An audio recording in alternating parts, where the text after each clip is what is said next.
That's obviously a Saquon Barkley documentary came out. Now, I'm sure a lot of people in the chat watched this. I just finished watching it before the show. Anthony, I know you mentioned some quotes, and obviously quotes broke before this thing came out. What is your take on this from what you know anyway?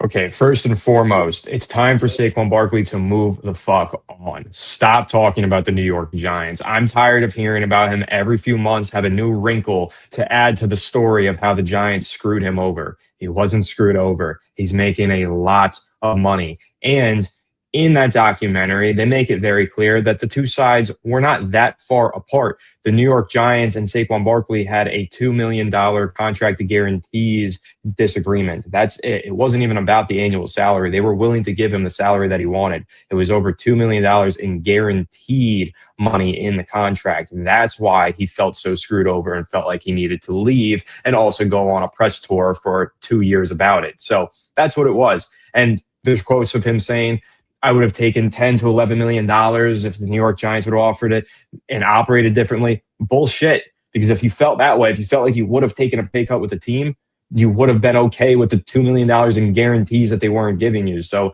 that's bullshit. I don't want to hear it anymore. And then the other thing with John Mara not trading him or refusing to trade him, that I do look to Joe Schoen, though. And I say, you know, if the owner was so adamant that he didn't want this player traded and he wanted this player retained, I do find it a little bit surprising that Joe Schoen couldn't get the deal done. But I also do think, and I'm going to kind of spin this in a different way, it speaks to something that I've mentioned before. John Mara is not a meddling owner. He absolutely does let the general managers have full autonomy. And I've said this before, it shouldn't be John Mara, but there should be somebody who's able to meddle with the general manager. Because the general manager of the New York Giants has had all the autonomy and all the power for the last however many years. And sometimes the general managers for the Giants, whether that's Shane, Gettleman, they make these massive mistakes, and there's no vice president of football operations to potentially hold their hand or hold them in check in any way. And that was one of the things that kind of just rubbed me the wrong way about this whole